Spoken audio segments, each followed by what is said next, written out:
beloved San Francisco therapy dog has brought so many smiles over the past couple of years, whether the dog's going to schools, hospitals, airports, other events. Brixton is pretty well known, and now he needs our help as he has now been diagnosed with early stage lymphoma. So there's been a GoFundMe created to help cover some of the medical costs, and we wanted to learn a little bit more about Brixton and his mission. So Linda Gordon and Brixton are here.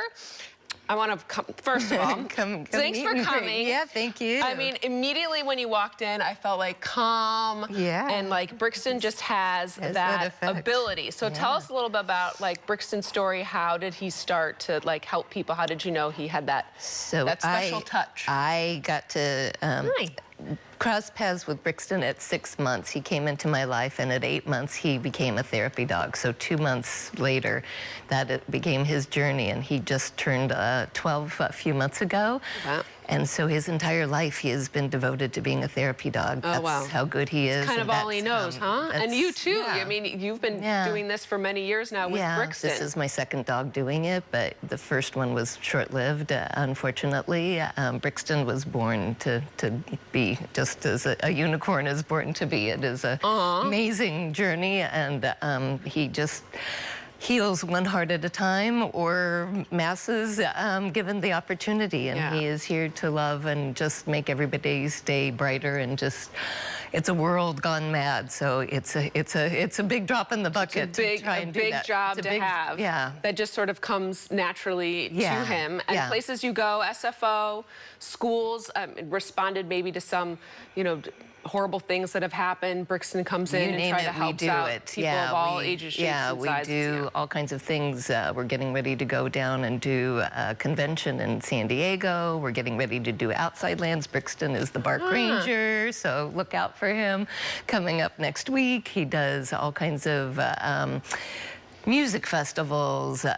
We do stuff at the Ferry Building. He brings lots of joy to hospitals, to patients, to staff, to, kids, helps teach them how to read, how to overcome learning disabilities, kids who are afraid of dogs during exams. He gets them through difficult patches, any age, whether it's, very young babies to older adults. There is no age barrier. And it is come one, come all. Everybody who needs just a little bit of warm puppy love to make their day a little bit brighter. No kidding. So when did you started to realize that Brixton wasn't feeling well? It was having some stomach issues? How did this happen? He started in February. He just had a little bout of a diarrhea that seemed, dogs get it, it's not a big deal. And then what seemed like nothing turned into sort of a rabbit hole that we went down, and they kept saying, oh, it's just something he ate, and then that turned into something else, and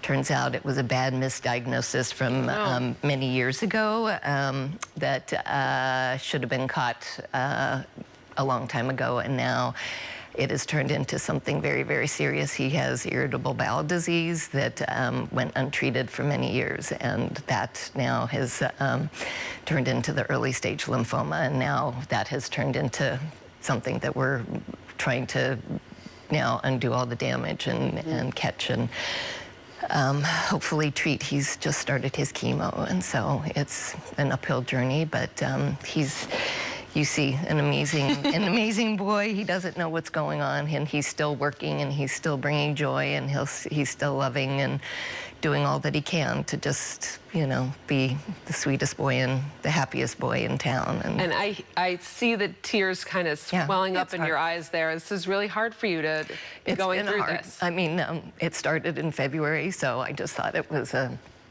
simple fix, and now it's turned into a big fix. And it's been emotionally and physically and mentally draining, and I want to, make it all better. I want him to be all better. I want him to have many years of, being here to enjoy and be a part of people's lives, and especially mine. But it's. I can't have you standing here like that, like this. Okay. It's just a lot, and financially, it's been devastating to say the least, but just everything has changed, and I've kept it under wraps as long as I could, and now I just can't any longer because I need help on so many levels, and I need people to understand what's going on to give him flowers while, you know, the opportunity is presenting itself. We've had good news yesterday. He lost a lot of weight.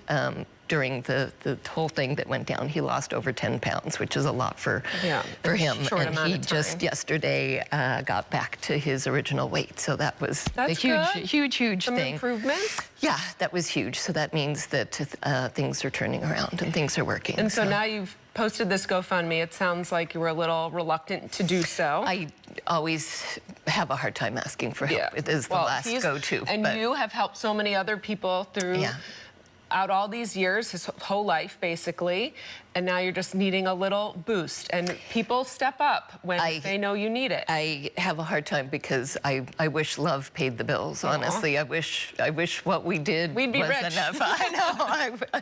I wish we could just do what we do and not have to worry about how that pans out. But unfortunately, it doesn't. Living in the Bay Area is, you know, not the easiest thing in the world. And what is the medical treatment that he needs? Like, what is the procedures that have Oh my gosh, he's on a very specialized diet, which is astronomical. I at this point have had to forgo all kinds of things for myself to be able to facilitate this, and I just can't even think except to you know, make sure that he's getting taken care of. But he's had inordinate amount of testing and procedures, and now a specialized plan. He's going to be on chemo for quite a while, and all kinds of prescriptions that get tweaked and adjusted, and then he's going to have a maintenance program thereafter, and so it's a lot. A long road ahead, and we put that a GoFundMe. Look at Brixton, just showing how cute and adorable. Do you want to get up and say hi for everybody? Why don't you say hi help to you to have Brixton? Like, do you feel like? Oh my gosh, I'm the luckiest person in the world. I have said this since day one. I am the luckiest person in the world, which is why I share this beautiful boy. And anybody that has encountered him ever will tell you that it is just an experience. And he's a little diminished currently, just because the chemo is just fresh, and he's just, you know, a little bit taken aback when he gets it. But he's going to be back in the next week or so, fresh on you know, heels of getting a little, you know, perk in his step. He's getting some injections. Well, I hope he brings you some love, and I hope that people hear your call for some help, and that people will step up. We put the GoFundMe on our website, cron4.com. Thank you so much. Because we want Brixton to get better, for you to not have to give up so many things in your life after so much you've done to other people. It's also that we would love for people to reach out if they would love to have Brixton be a part of their experience. That you know, he's My love, here, do you want to sit up for a second? So let's say hi. Let's say hi. Do you want to say hi? What is this amazing outfit? Yeah, so Brixton's claim to fame is that he dresses up. He always dresses up. That is how he comes to the party. He is always dressed for success and always the life of the party. But yeah, we would love to have people reach out for Brixton to come be a part of an event, be part of any activity, because he is just the focal point. He brings so much love and joy, and definitely makes it a special time. So yeah, thank you, Christine. Thanks, Linda, for coming in. Thank you for having us. All right, find information on cron4.com, and we'll be right back. Thank you. Thank you for sharing.